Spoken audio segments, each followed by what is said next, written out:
Hello, everybody. This is a recording with Anders Haglund, transformative coach in Sweden. And the topic we are going to speak about today, and I think this topic is a topic you like very much to talk about, Anders. Yeah, so it's all feelings are safe. So welcome, Anders. thank you. I'm very glad to be here. Yeah, and I'm so happy that you wanted to come and share this subject with me, and maybe we can bring something out to people that feel fear, because that was a feeling that I really have felt in my life, fear. To think that I'm alone and I'm the only one feeling this. Yeah. A lot of people are under the impression because they think most of their problems are personal rather than human. Yeah. And one of the things with fear is that if you read all the books or you talk to most of the coaches that are out there doing what they do, it's all about actually feeling the fear and doing it anyway, or being courageous. That's the thing. But the problem with courage is that the only time you need it is when you're fearful. Mm. So if you get really courageous, that means you're going to live with a lot of fear. Mm. Whereas if you understand a lot better, you can fearlessly do what makes sense to you, rather than thinking that I have to do certain things to get rid of my fear. And those are totally different ways of going about it. And I see that with my clients, because usually they come in with a pretty good idea of how they want to be helped. And they always get shocked when I say, if what you think should work could work, it would have worked by now. So once they start seeing that it makes sense to see if we can find a better understanding, and in that understanding, get rid of some of the fears, we can fearlessly do what seems to make sense to us. It doesn't mean that you don't need courage ever. We are humans, so we're born to have fear, and it's a good prompt for certain things. And some things you need to run away from, and some things you need to be courageous and get them done. But if that is your main way of dealing with it, then you're going to be in trouble. And once you start seeing where does fear really come from, that's the question. Most people will say, well, if a lion is attacking me, the fear is coming from the lion. Where else would it come from? But it's kind of interesting, because I read a lot of weird science papers and others, but it turns out that there are a few people in India who survived attacks by tigers.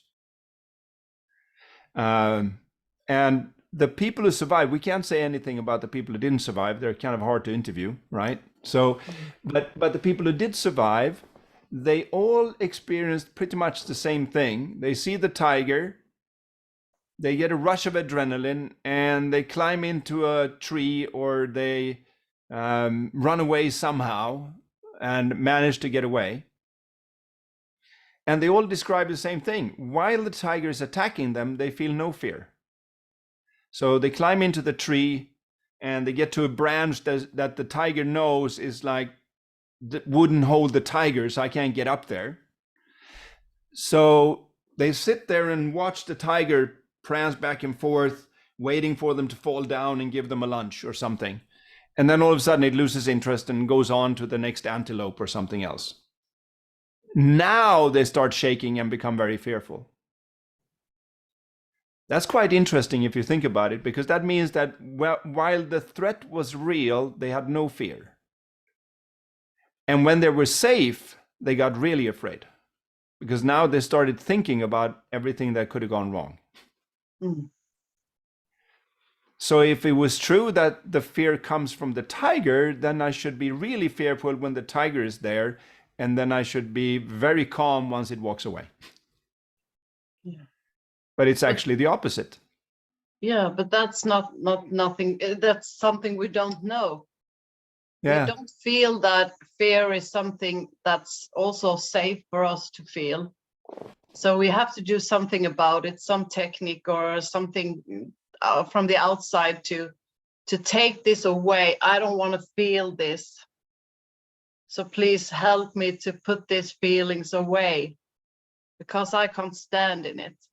And then we go lost because we want to do so much and try to run away from ourselves. And how that work? Yeah, because as soon as we actually think that the fear is coming from the tiger, then we have to avoid tigers. Yeah. In a way, shape or form, everywhere. And the really weird thing is that when I treat people with phobias, which has been quite a few through the years, they can have that fear without the thing they fear being present. So somebody is what they say deathly afraid of spiders, and while we're sitting there, I say, like the one behind you on the wall, and they will go ah until they see there's no spider there. And I said, there was no spider there. How come you're afraid? Well, I hate spiders. Mm. Yeah, but now the spider wasn't there. So if you say that spiders give you the fear, and now there wasn't a spider, where was it coming from? And once we kind of follow that enough, they get to the point where they go, I scare the shit out of myself in my mind. Mm. And I go, how do you do that? I don't know. Well, slow it down so you can see it. And then they say, oh, I think about this and I see tigers that are, I see spiders that are this big. And I said, are there spiders that big in the world? No, they're usually this big. So what you do is you enhance that and you make them jump you, or they become a lot of them crawling all over your skin. And you do that so fast you don't even know you're doing it. And then you get afraid and you scream. And that means that I can just trigger the thought and you have exactly the same feeling, no matter if the spider is there or not. Now, what if you didn't take that thought so seriously? And all of a sudden, it turns out that, I had one woman who kind of understood it. You can see when somebody understands it rather than just intellectually grabs it. And of course, we had a little spider in a box that she could try on, and we put it on her hand, and she was like interested in it, like, oh, I didn't realize they were kind of walking with their legs. I thought they kind of floated. And then she just went and blew it off. And that was maybe 20 minutes after we started. Now, it doesn't always work that easy, but you know that anybody who actually sees through their own thought bluff, so to speak, gets to have that kind of shift. And the thing is that we can't tell them. We can't tell anyone to don't think like this or don't believe in this. You must, like you say, slow down and see clearly to a more safe place that this is my thinking. There are no spiders or any thing to be afraid of here. It's coming from my thinking. And also seeing that once I actually see through that and I become calm, if there would be a venomous spider that would be maybe dangerous for me, I'd be smart enough to stay away from it. But people think that, oh, if I get fearless, then I'd be doing stupid things. Maybe the funniest thing a client has ever said to me was when I was sitting with the CEO and we were discussing thought and how it works, and that all your feelings are coming from your thinking, and that means that everybody that you ever meet, including yourself, is doing the best they can given the thinking that looks real to them. Mm. And for some reason he saw something. You could see him just relax.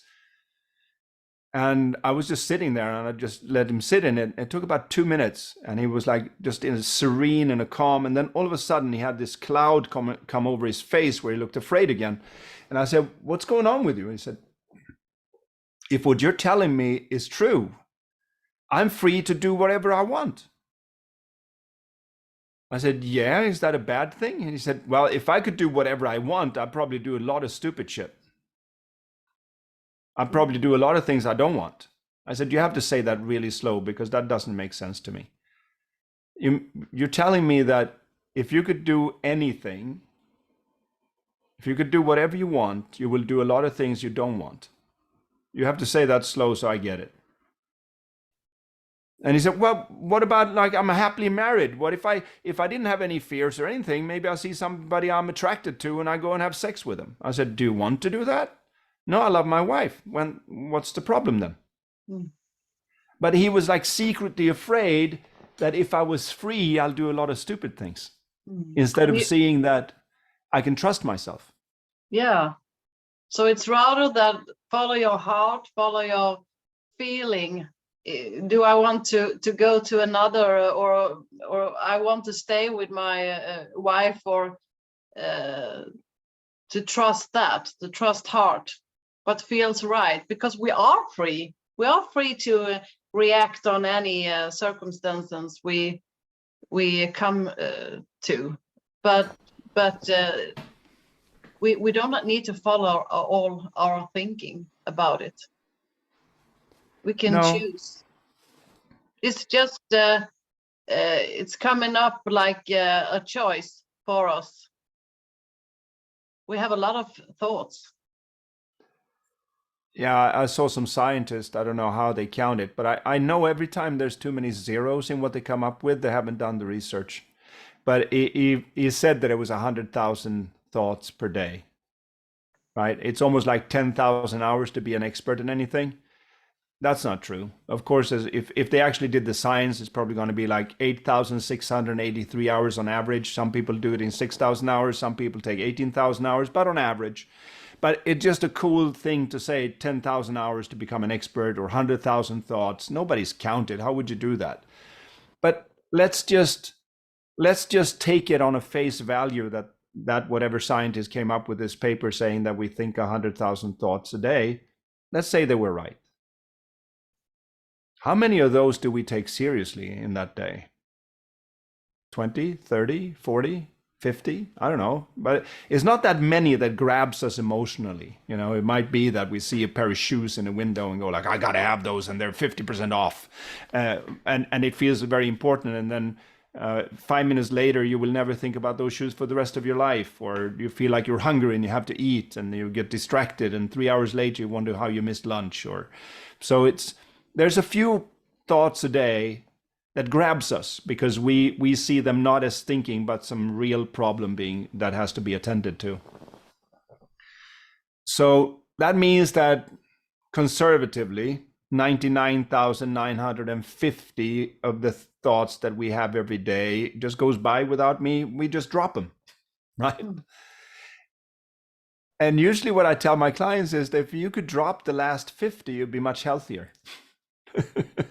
Yeah, because if I want to wash my hands and I have a new thought, wash your hands again, and I do that, and then but wash your hands again and again. Maybe I have to realize that, do I need to wash my hands all that time? maybe I have to just drop those thoughts and know that this can't be true. I can't wash my hands all the time. It can't be true. Well, if there's somebody listening to this with OCD, they probably think that we're pretty glib about it. But it is so true what you just said. But it's hard for somebody who's in it to see that you don't have to check 50 times if you turned off the stove, or you don't have to wash your hands over and over and over again because you're not sure that you've done it right.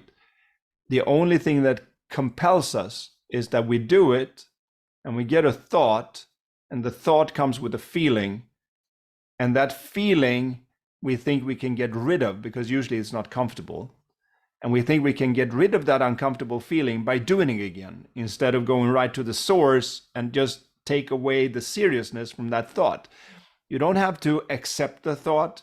You don't have to push away the thought. It can hang as long as you see that it's a thought, and I don't have to take it seriously just because I thought it. And that's really the key, but it's something that key you can't give away to people. They have to like pick it up for themselves and see that, oh, I've done that. I woke up in a lousy mood, and then all of a sudden at 10 o'clock I was feeling fine. And when I think about it, I don't know what I did. It just, something shifted. And then when you realize, oh, in the morning I was taking a few thoughts about, I don't feel loved and I feel very tired, I didn't get sleep and it's unfair, and I was taking all those thoughts seriously, and then I didn't, and all of a sudden I felt good. I didn't feel good because I added a lot of good thinking. I started feeling good almost automatically because I dropped the seriousness from the insecure thinking. And if we can allow ourselves to not make a story about it, I had a bad thought and feeling bad. If I made up a story about it, because I don't know, sometimes you just made up different stories about why you're feeling like you're feeling. And maybe it's not about the feeling at all. It's just that you must, for yourself, made up a story about it. Yeah. But we made up a lot of stories, and they are not true. It's something one step deeper is that every story is made up of new thinking again, right? Yeah. So it's just thought on top of thought. Yeah. But we call it stories, and all of a sudden it feels like it's not thinking, or we call it that irritates me, and then all of a sudden that but just putting that word on it, we forget that no, it's a bunch of thinking. It's just that I call it that, or she made me mad. She didn't make me mad. I made me mad with the thinking I took seriously about how she behaved. And I made it now.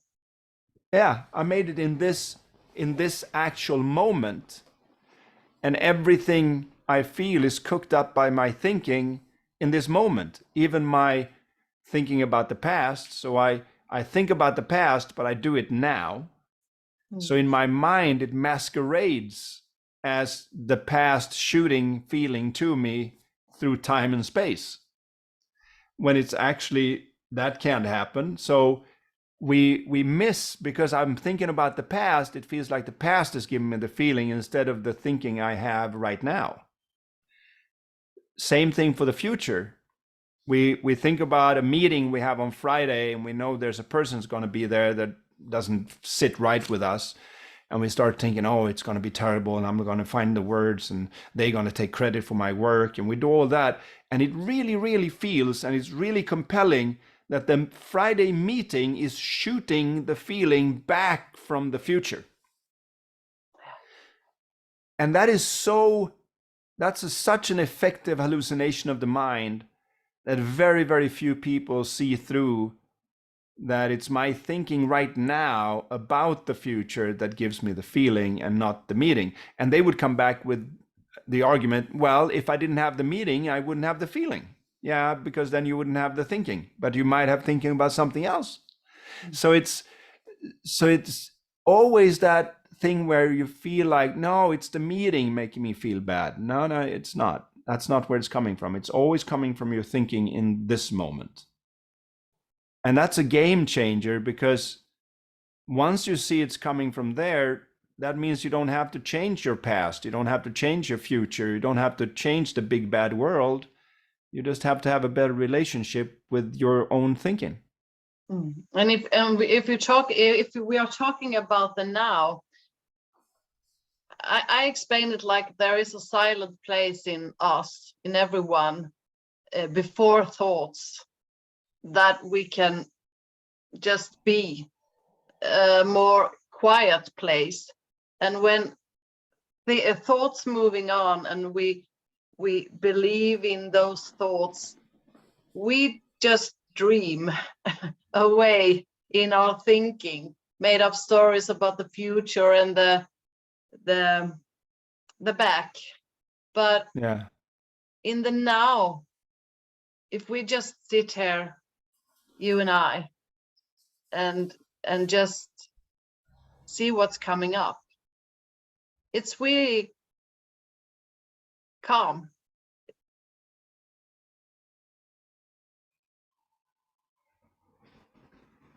Yeah, it's always available 24/7. That's what a lot of people don't see. And I think they are confused about, so what is the relationship to the circumstances? Because we know it affects us.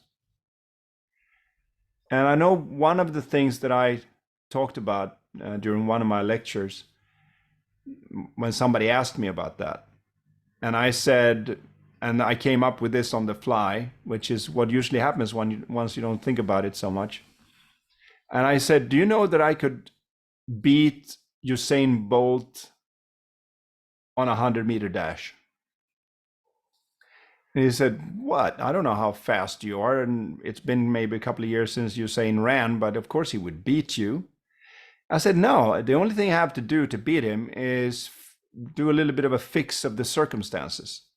So I dig a trench on his track, and I make it maybe 1 meter deep, and I fill it with swamp material, water and mud and muck of all sorts. And he has to run on that, and I run on the track. Now I don't even have to jog to beat him. And he says, of course, if you get to do that, you'd beat him. I said, yeah, but here's my question now. Could Usain Bolt have fun while he was running in that swamp material? And the guy goes, yeah, he probably could. Maybe even more fun than up on the track, because he doesn't have to compare himself to 9:58 and the fastest time of all, Yeah, maybe he could even have more. Could he do his best? Could he do it the best he could in the swamp? And he goes, yeah, of course he could do his best. So I said, we all have our personal swamps. If you're a salesperson, sometimes the market is going down, which means that before I saw 10 people and I sold 8 people. Now I see 10 people and I'm lucky if I sell to 1. That's a swamp. Mm. Can I still have fun while I call the 10 people? And then you go, oh, that's different. Oh, so that's not your swamp.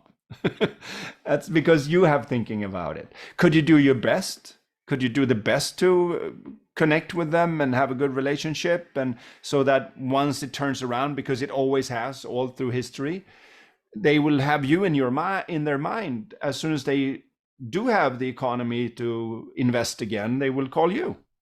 Yeah, I could do that. Yeah, see, we all have our swamps, but we make them up.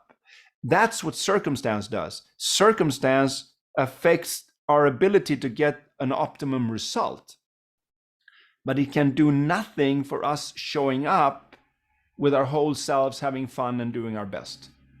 So that small children do that all the time. I mean, I remember now he's 13, but I remember when my oldest son was 2, he always wanted to go run with me. So he would come and he would always ask me when I didn't have time. So he see me at the computer and he come and say, Dad, do you want to come run with me? And I'd be like, I'm just gonna have to answer this email. And of course, inside his head, he would go like, you said I was number 1, but obviously email first and then me, right? Mm-hmm. So finally I realized that you have to go out, and I run around the house with him. And he's 2 years old. He's not very good. He's no Usain Bolt, right? But if I look at him, he's probably having at least as much fun running with his dad as Usain Bolt has in an Olympic final, at least. And I know he's running closer to his own personal potential, because if I took a golf cart and I drove up behind Usain Bolt and put my hand on his back and pushed him a little bit, he would actually run faster, because that would be like a headwind, right? It would just help him.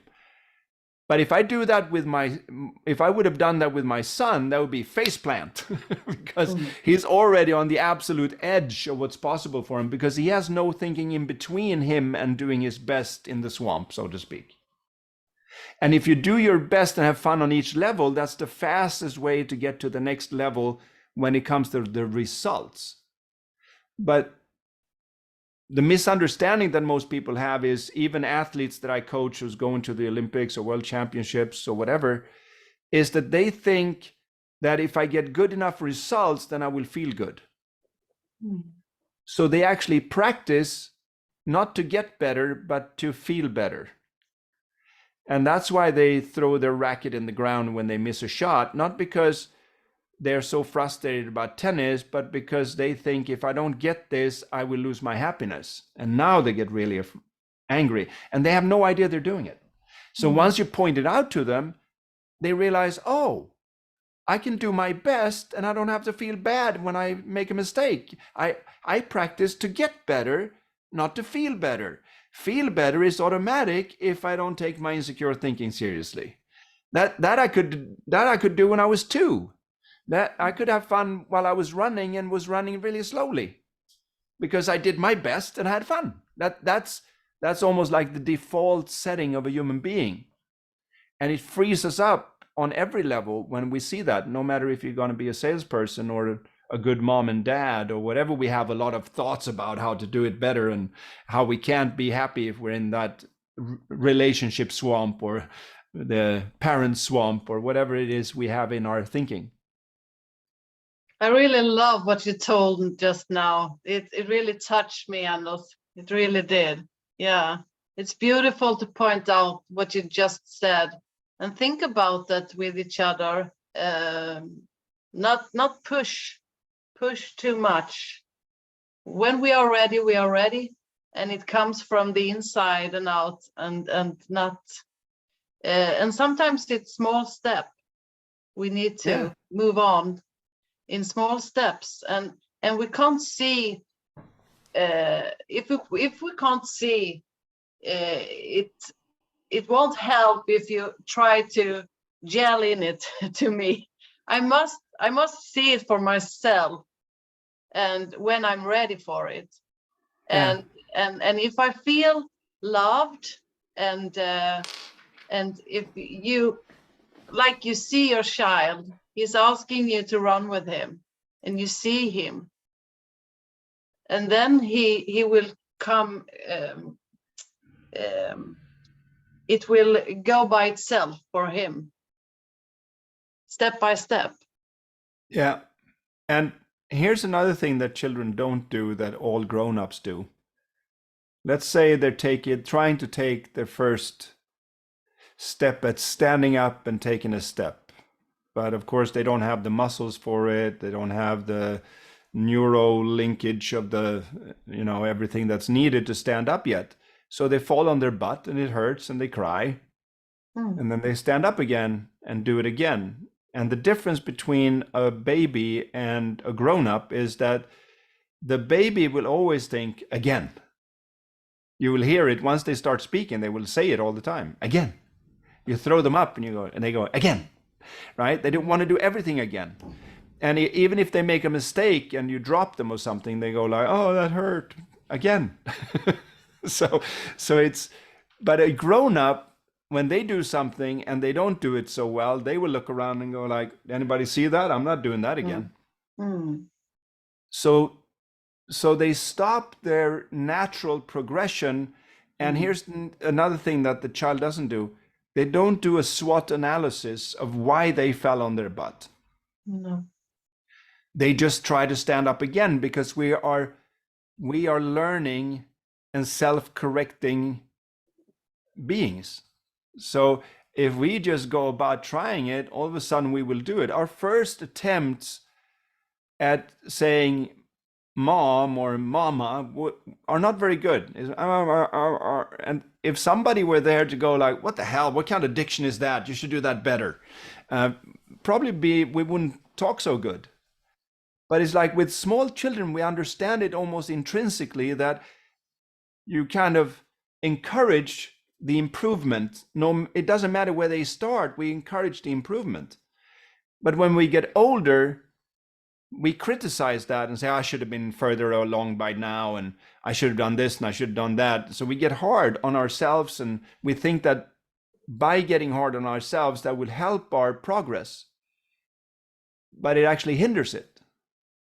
So it becomes almost like walking into the shower to dry off.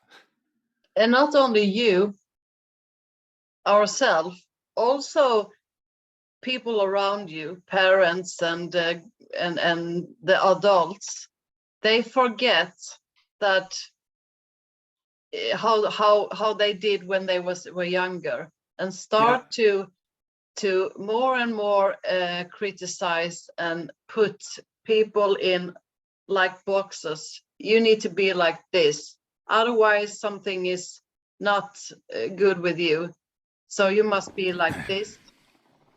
And it start a stress, and there are a lot of children having problems with phobia. Oh yeah. I saw some kind of paper on the fact that in America, if somebody wonders a little bit about some of my accent, it's been a while now, but I went to university in the States.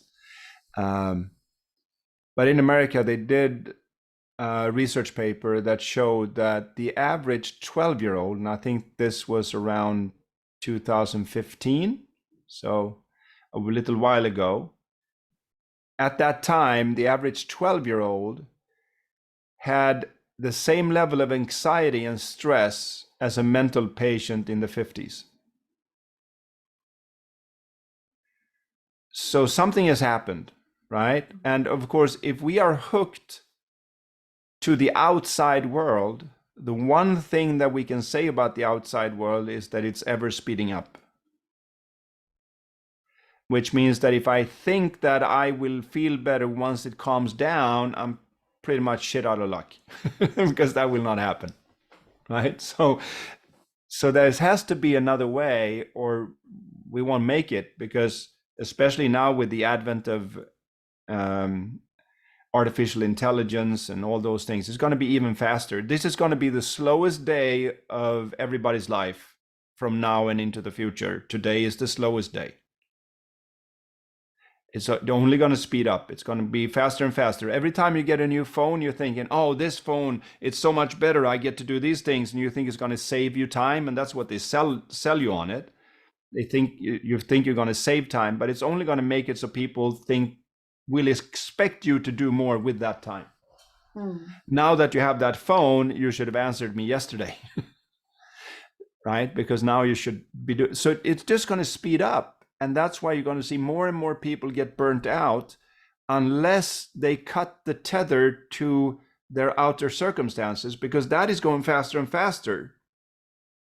But if it was true that moving fast makes you stressed, then Usain Bolt would be one of the most stressed people in the world, because he can move really fast. And everyone who's ever, since I'm interested in athletics, everybody who's actually watched sprinters, when they run, they all know one thing: the more relaxed I am, you can all see it in their face, the faster I can run. And to be able to be that relaxed, you have to be relaxed between your ears. And relaxation between the ears is not pushing fearful thinking away or accepting your insecure thinking. It's not taking it seriously. And then your default comes through. And once you're back in that default, you realize, just like a wolf is born with everything it needs to be a good wolf, every human being is born with everything it needs to be a good human being. And when it seems like we're not, it's not that we need to add something, we need to take away something. And that thing we need to kind of take away is the seriousness we put in our own thinking. And once you start seeing that, and kids are faster. I mean, I've talked to a few kids, and when you can just make simple examples, like, what if you're sitting watching a cartoon with your little sister or your friends, and you get to a scary place? Are everybody scared? And the kid goes, no, my friend laughed and thought it was funny when that guy fell off the cliff or whatever, because why do you think he could do that and you were afraid? I said, I don't know, it was really scary. Was it really scary, or were you thinking differently about it? Could it be that he realized it was a cartoon and you thought it was real? And he goes, that could be it. Could it be that he actually thought it was real, but he just thought it looked funny when he was flailing his arms? Yeah, that could be it too. I said, could we have a lot of different? If we had like 100 kids, would it be 100 different ones? And he said, maybe. And by just talking about it, they start seeing that, oh, so you mean I don't have the right version in my head. I just have my version in my head that's coming from my thinking. And I don't have to take it seriously just because I thought it. Mm. And it becomes such a relief for them when they see that, oh, so that's all I have to do. I don't have to fix the world. I don't have to shut off the TV or make people stop making scary cartoons, or I don't have to go out there and picket people and say, stop doing this, because if you do this, I have a bad feelings. I have to cancel you. Right? And it really looks like that, even more when you are in a low mood. It really looks like this is the reality. This is the true, what I experience now. I would say that most people use the strength of a feeling as a gauge for how true their thinking is. Mm. So if you have somebody who is really, really angry, they will always be 100% sure that what they're thinking is right. Mm. I have never seen so clearly how they use me. I have never seen so clearly how they have never treated me right. I have never seen so clearly how unlucky I am in the world. Whatever it is, right? They think they see clearer than ever. Mm. You will never see a totally angry person saying, well, there's about a 60% chance that I'm right, and there's 40% chance that there's something to what you're saying. Then you're not angry, then you're curious, right? So we have an innocent misunderstanding that the strength of the feeling that we have kind of tells us is like a test of truth of our thinking. Instead of realizing that the strength of the feeling that I have is a disqualification of what I'm thinking. Mm. So the stronger I feel, the more out to lunch I am. It's like a letter. It's like a letter to you that you need to back off. Yeah, you need to back on off on the seriousness of your thinking. It's if you understand it enough, it becomes almost as much of a no-brainer as the physical pain signal. Mm. So if you're out running and you take a misstep and you kind of twist your ankle a little bit and the pain shoots up to your brain, the immediate thing that you will do is you will put all your weight on the other foot. And you will even jump on one leg. And then you will test the foot. And if you can walk on it, you will try and walk on it. And if you can run on it, you can run on it. But if you can't, you will keep jumping on the other leg until you can do something about it, right? That's automatic. People do not go, oh, that foot really hurts. Let me stomp on it. That's not how you would do that.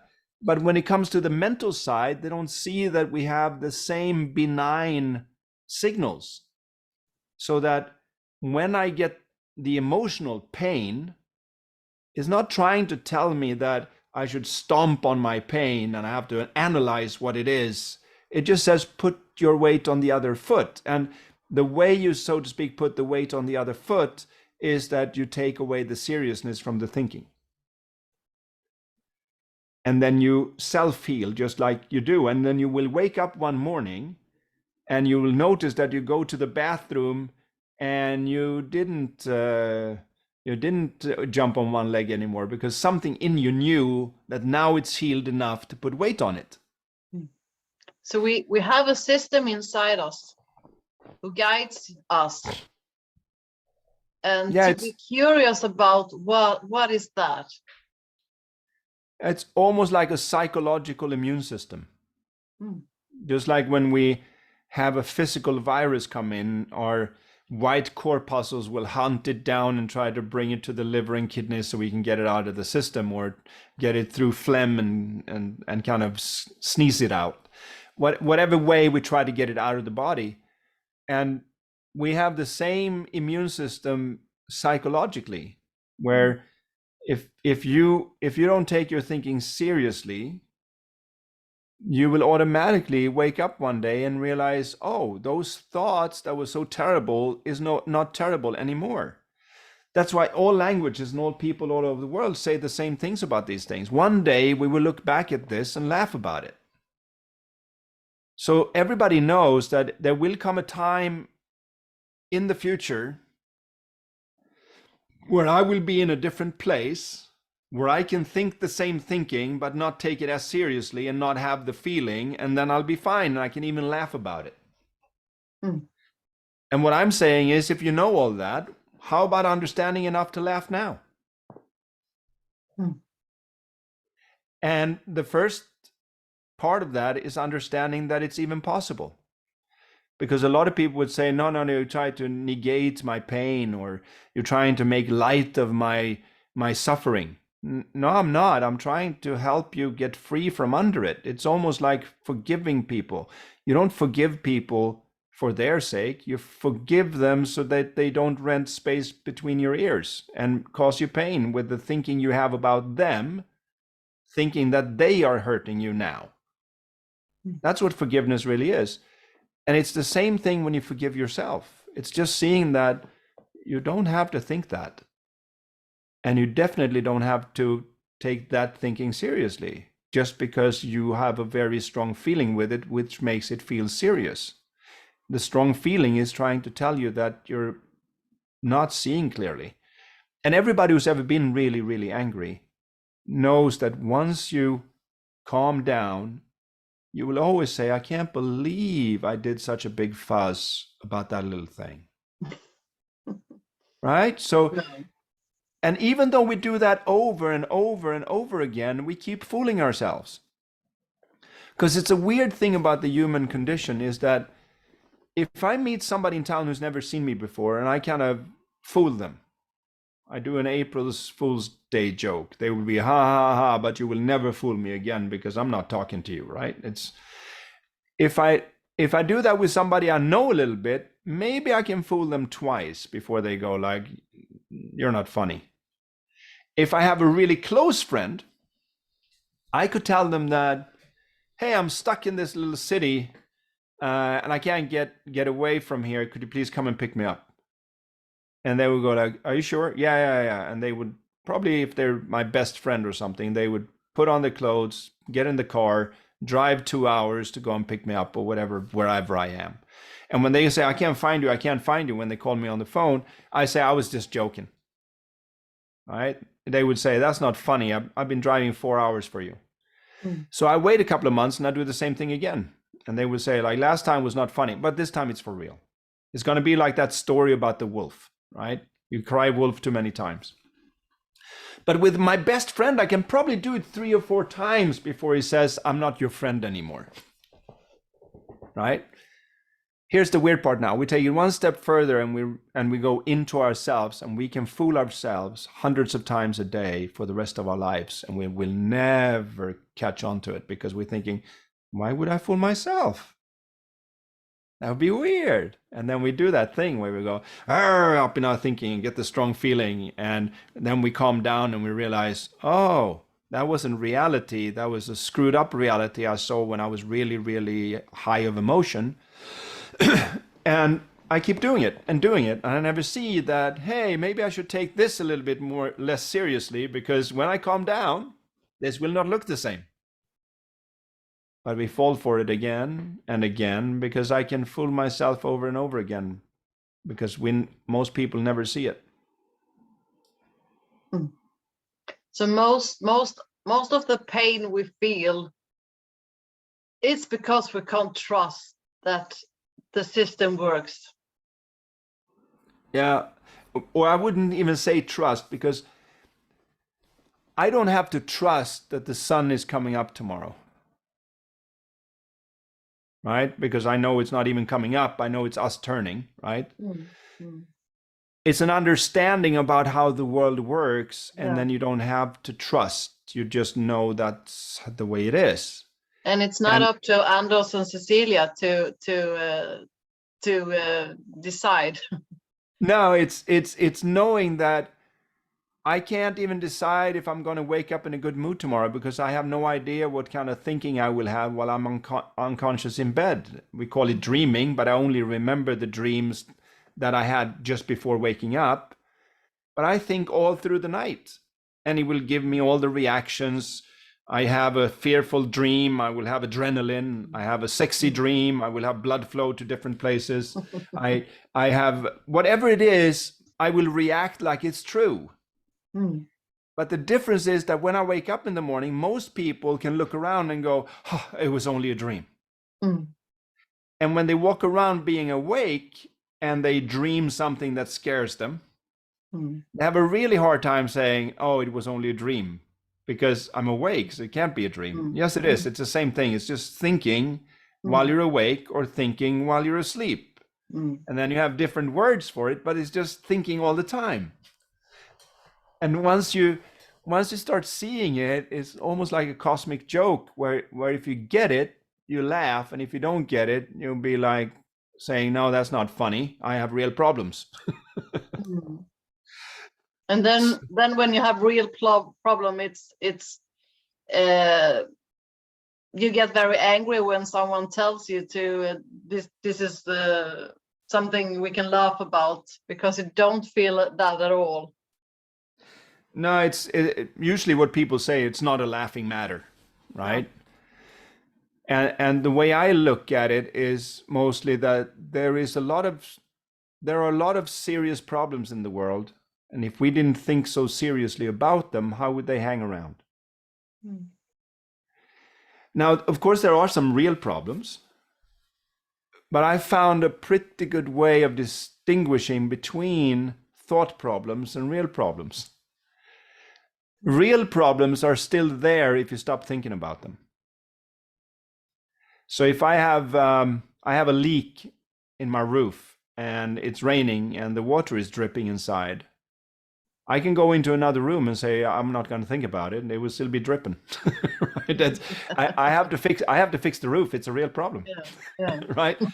But if I have thoughts that my wife doesn't love me enough, or she should do this and she should do that, and I walk around with a bad feeling and I stop thinking about it, then I have no problem. So you can distinguish between the real problems in the circumstances that need to be fixed. If Usain Bolt doesn't want to be beaten by me in the 100 meters, he'll get out of the swamp and get to the other side of me where there's a real track. Right? The swamp is a real problem for getting a good time. It's just not a real problem for having fun and doing your best, which is what most people would say it's a problem is all about.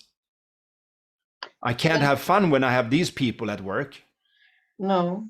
And a lot of people feel fearful thoughts about to get the feeling of fear, or anxious thoughts of becoming anxious. So thoughts by thoughts, it's very heavy.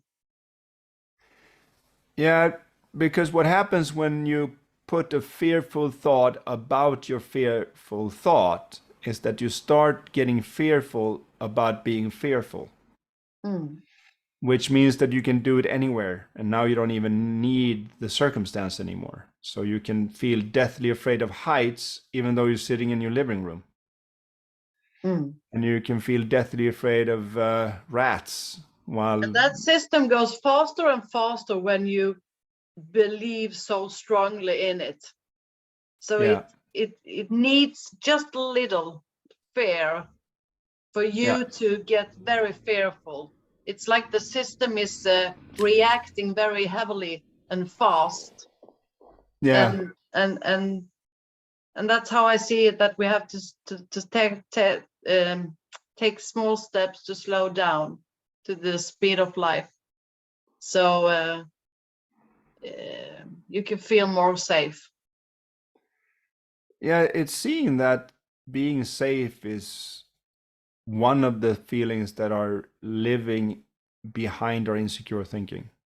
Like all the deep feelings that we're really after, like feeling compassionate or loving or humble or as you said, for feeling safe.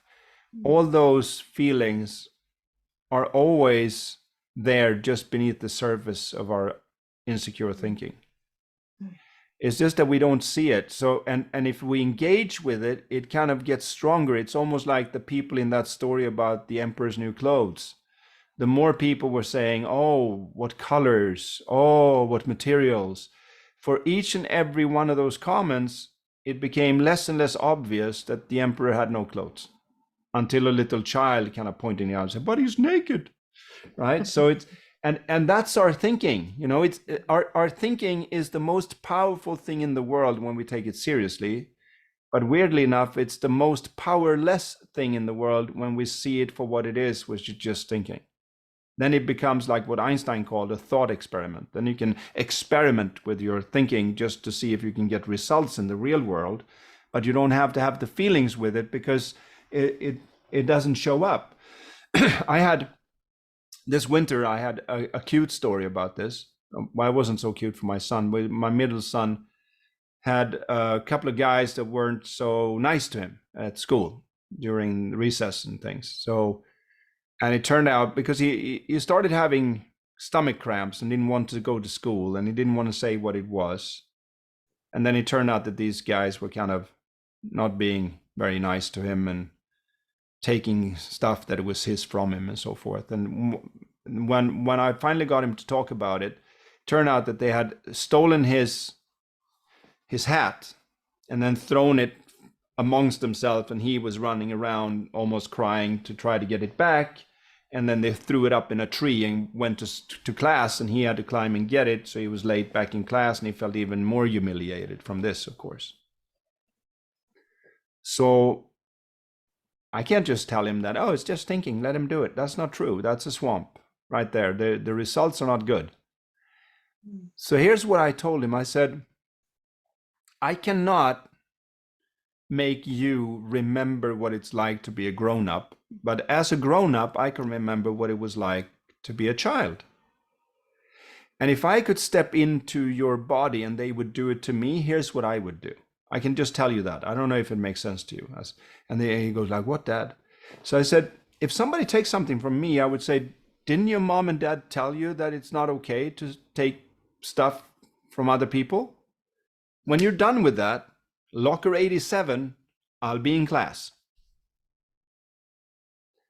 And he looked at me and said, what, you can do that? And I said, why? If you don't engage with it, you're no fun anymore. It's only fun because you keep chasing it. And true enough, day after he comes there, they take the hat again because it was fun yesterday. And he tells them, didn't your mom and dad tell you that it's not right to take other people's stuff? And when you're done with my hat, put it back in the locker. I'm out of here. And then they haven't done it since. Now, here's the thing with that. That's the relationship that most people have with their thinking. So they have an insecure thought coming up, and then they kind of chase it because they don't want it there. So they say, I'm going to accept it. I'm going to reframe it. I'm going to meditate it away. I'm going to be mindful about it. I'm going to do all these things. But each and everything they put on it makes it more serious because it makes it more real. Why would I fight it so hard if it wasn't a bad thing? So it makes it worse. And it becomes walking into the shower to dry off again. But if you go like, it's interesting that you can throw me such a psycho thought. When you're done with it, locker 87, because I have to answer an email right now. And the bully inside our head kind of quiet down pretty quick when you do that.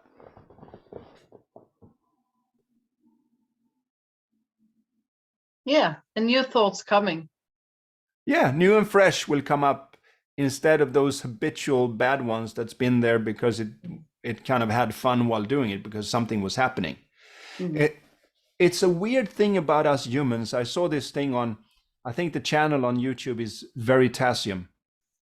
It's a science channel. And what he did was he wanted to recreate an old psychology experiment because he couldn't believe it was true. So what they did was they set up this office, very nice looking, and I think they were at Stanford, and they asked a lot of students, said you will get creds for this, and you will also get $20 if you do this, and you have to sign off that whatever we do to you is okay. Like they do sign a waiver. So they put them in there, they film the whole thing, and what they do is they strap them up, and they have this button, and if you push it, they get a very, very painful electric shock. And much worse than those social games where you hold on to things, and if you're the last one, you get zzz, and that's uncomfortable. But this was much worse. It was like really a bad shock. And then an assistant comes through the door and says, "Doctor, you're needed elsewhere." So the doctor says, "I'm sorry, I got to take this. You can just sit here and wait. I'll be back." So he leaves for 20 minutes. And I'm not sure if I got the percentage right here. You have to go and watch the video, but it's not important what the percentage is. But about 40% of those students during that 20-minute wait pushes the button to get another painful current going through their arm rather than hanging with their own thinking and being bored.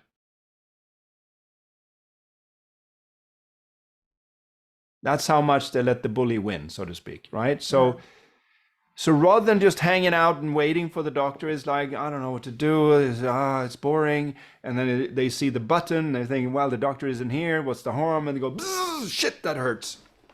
It says a lot about addiction. Yeah. We can't stand it. We have to run away. But what I have seen in my own life is that it's just going to be worse. It's so much better, and it's so hopeful to spread this out, how you can see and understand yourself in another way.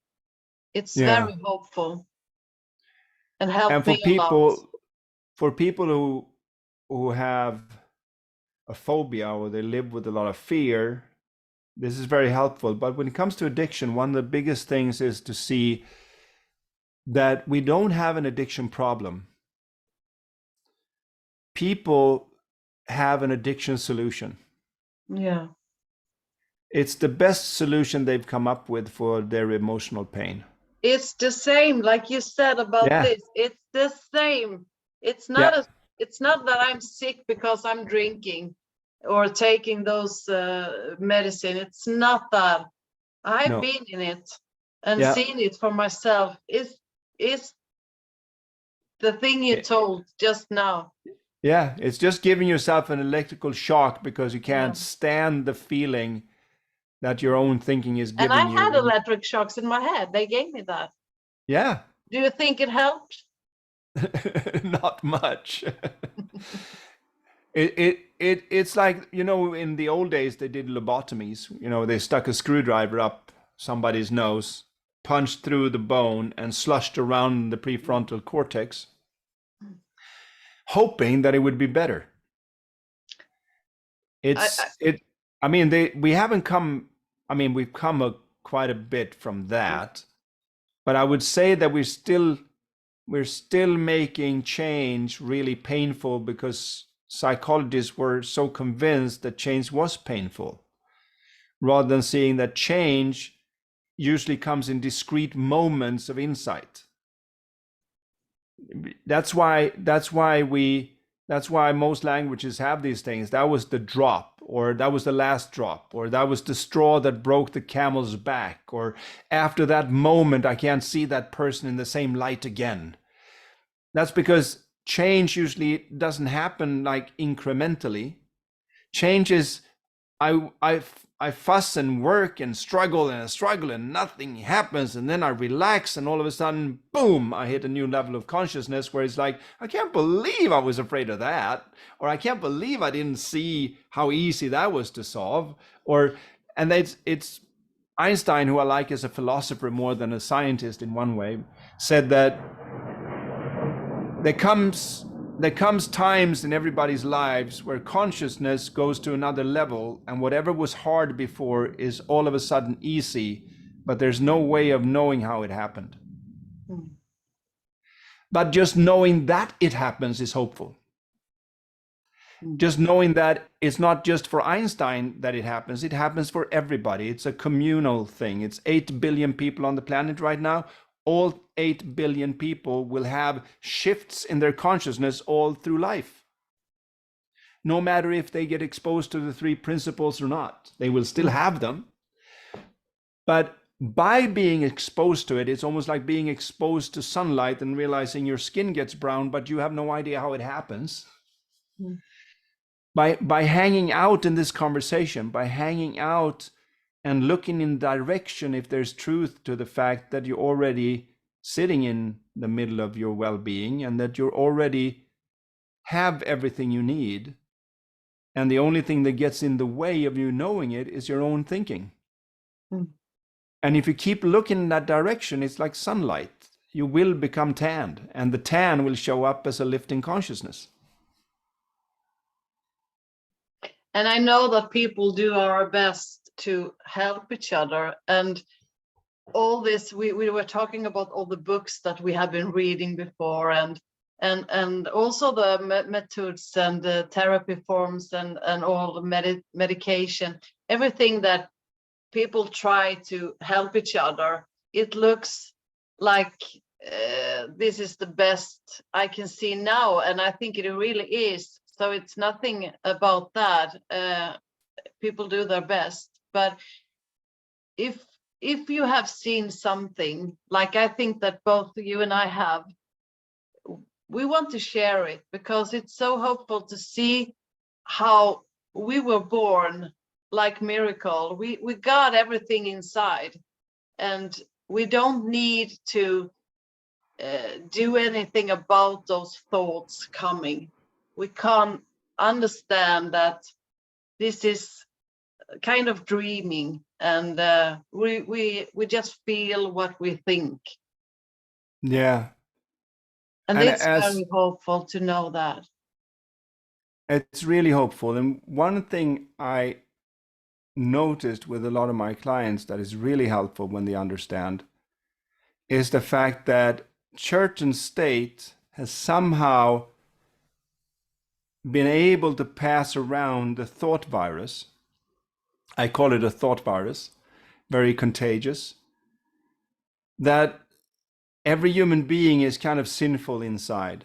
We're lazy, we're egotistical, we have all these bad traits, almost like the 7 deadly sins or whatever. That's who we are at the bottom of our core. And then if you got good parents and good education and you understand a few things, then you can get out of that. It's like you have to really work on the angel, but if you stop working on the angel, the devil wins by default. That old picture of the two, right? And here's what I've noticed, and that is that whoever you are, you will notice that when your thinking doesn't really slow down, but it's like you take it less seriously and you're in a good place. You're coming from the heart. You have a good feeling, whatever that is.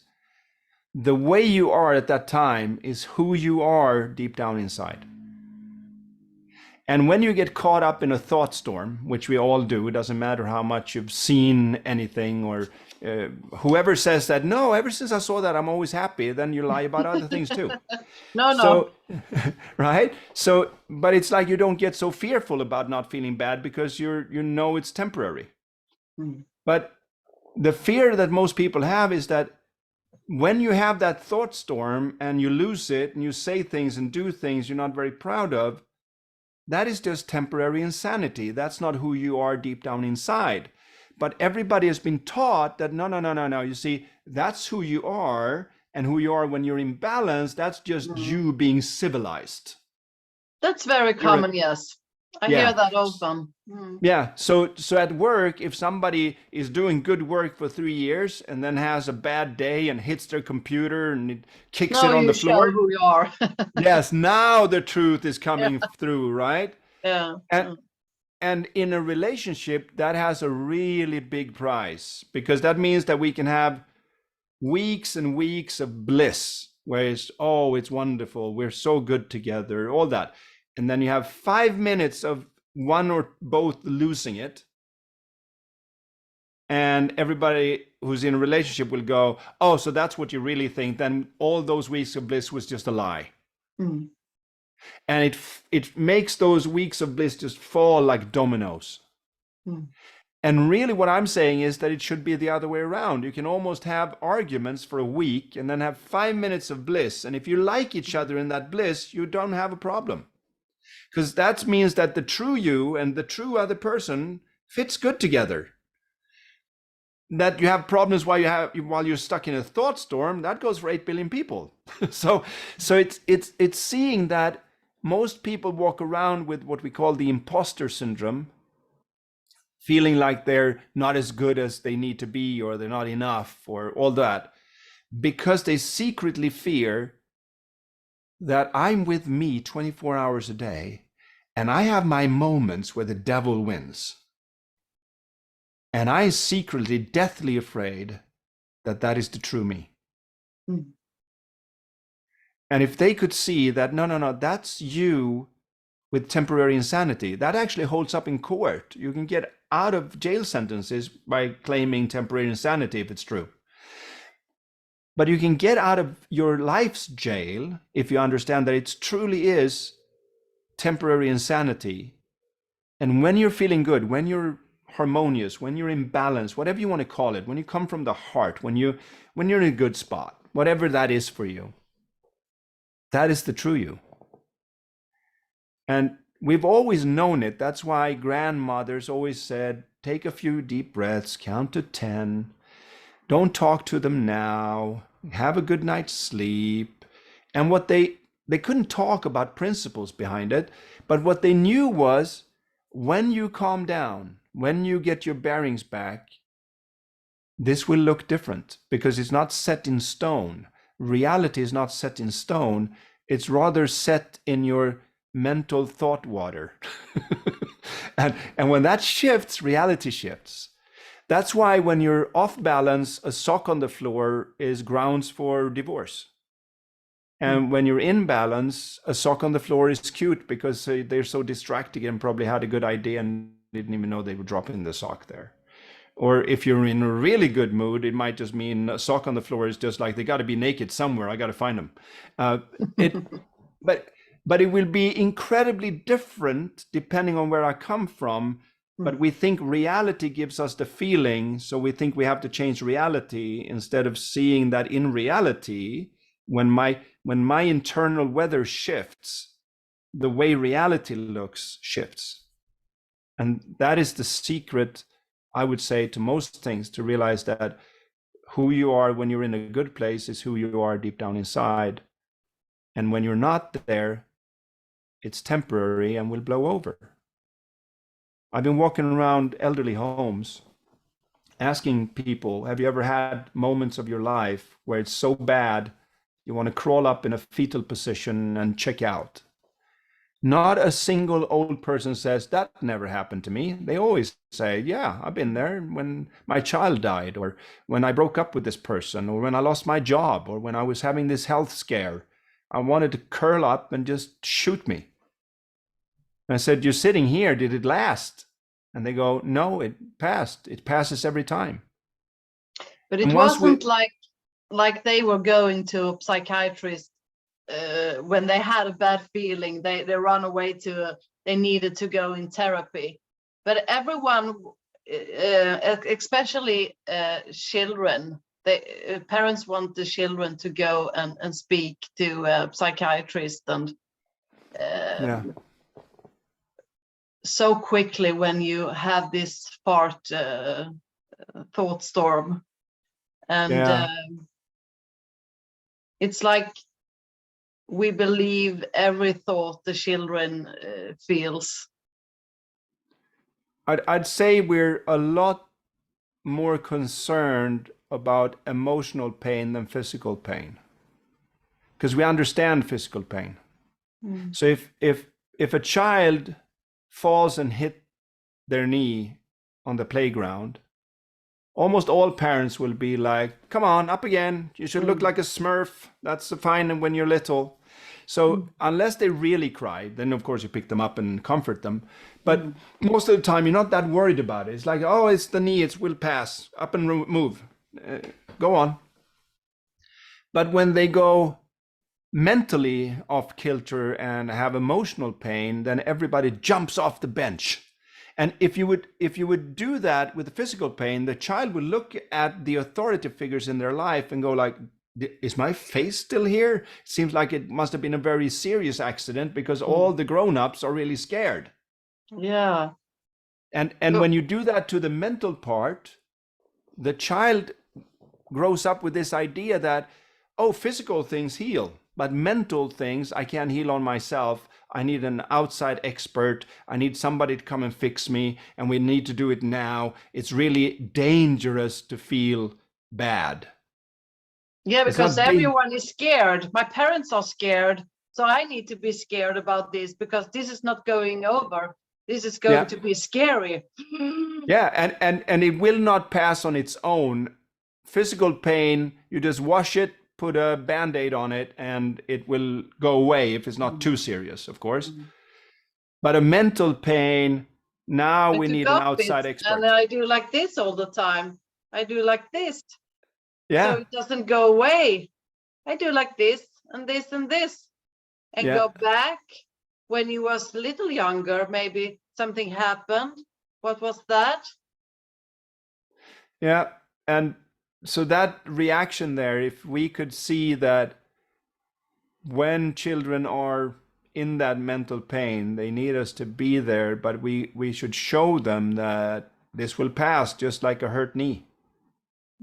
And it will pass on its own because you, like every other human being, has this way of bouncing back. You have this resilience within you.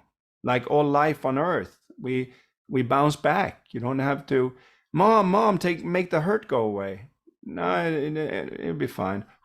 You can maybe just blow on it a little bit. That's about it, right? And mentally, if we do that, we give them a strong signal that, hey, you're probably going to have a lot of mental pain in your life, just like you're going to hit your knee a lot of times. But you don't have to worry about it. It will pass. And it passes on its own because that's how the system works. So you will have pain and it will be awful and then it goes away. And sometimes it would be like physical pain. When it hurts enough, you start laughing almost like, oh my God, that really hurts, right? And you're not taking it so seriously because you realize that it's just, I got caught up in my thinking. I tripped on my own thinking rather than tripping on something at the playground. And once you see that, you send such a strong signal to the child that you don't have to worry about that. You don't have to say it. It will just be in the action that I'm not worried about you. So then the kid won't be worried about it. And once you see it, you understand that this is all a misunderstanding about how it works from the inside. Yeah, and I push this thing pretty hard, which is that it's an innocent misunderstanding because not something. It is. No, we don't do it because we don't know it, and so it's like you say, we're doing our best to help each other. Smartest people in the world, 600 years ago. You talk about Archimedes, you talk about a lot of scientists or scientifically angled minds had no idea that the Earth was not in the middle because that's the way it looks. So they saw a comet and thought it was a bad omen, right? And then all of a sudden we had Copernicus say, well, maybe it's the other way around and we're circling the sun. And then Kepler came and said, did the math. You can all rest assured the sun doesn't go down, it's us turning. And all of a sudden everybody went to bed without being afraid that it would be eternal darkness and that you had to cut the throat of a pig or something, right? So that understanding moved the entire civilization forward and we had a lot less superstition. And Now it's really hard to find a sacrificial dagger in the store, because we don't feel like just because it gets dark, we have to do something. We just go to bed and tomorrow there will be a new day. Mm. But when it comes to the mental part, I would say that most people get a little bit dark inside and they get immediately afraid of eternal darkness. Like, maybe this is not just being a bit depressed for the moment. Maybe didn't I have a great grandfather who shot himself, and maybe I have this in my genes and I'm screwed. And once you get started on that, it gets really dark. But it only gets dark because we don't see how it works. So we go to bed and realize it will probably feel better tomorrow. I bet $100 that I won't feel the same at 12 tomorrow, and then to go see rather than being afraid of it. And it just relaxes. It just relaxes you. So that most kids today, if you said a few hundred years ago, when 22nd of December came along and it looked like the sun was going to disappear, they killed a lot of virgins and pigs and goats and made a lot of weird noises and said certain words in a certain way because they thought they were going to die. They would be like, why? Because it's so natural for them. And I long for the day when this understanding has gone through the world in a way where it's like, somebody says, do you know in 2023 they were so stressed and had a lot of anxiety, and kids would go like, why? Why would they do that? That's just thinking. It is. And we are not any doctors, but we point into something healthy to discover who you are inside. And yeah, it can change. It can change the whole thing for mental health. Yeah, for anybody who kind of sees it, that it's taking a look in a different direction. And that will take away the fear that I had, because it's such a difference when you realize that I don't have it. It's not something that I have to fix on the outside. It's just something I have to understand better on the inside. And fixing the whole damn world is a big job. But having a better relationship with your own thinking, it's hard enough, but it's doable. And that gives you hope. And my experience after being a coach for more than 25 years is that when people have hope, they have a lot of energy and power in the now. And then almost all impossibilities go up in smoke for them. That's so beautiful. Are there anything more you wanted to say, Anders? Well, I could keep going for hours and hours and hours, too. but I think that's a good place to kind of wrap it up. And I hope that the people listening at least sees the sincerity of the hope that you got something from it, that maybe you saw something that was hidden, but now for some reason you can see it new and fresh. And if you didn't, because a lot of people have a hard time because they try to be good students while they listen, maybe when you're in the shower or when you're about to fall asleep or you're out walking in nature and you're not so mentally engaged, you'll be like, that's what they talked about. But I'm really hopeful because I've seen it enough times that you kind of know that everybody has the potential for realizing that they're right in the middle of their own well-being, and that what they're looking for is a feeling, and that feeling is their own mind without insecure thinking taken seriously.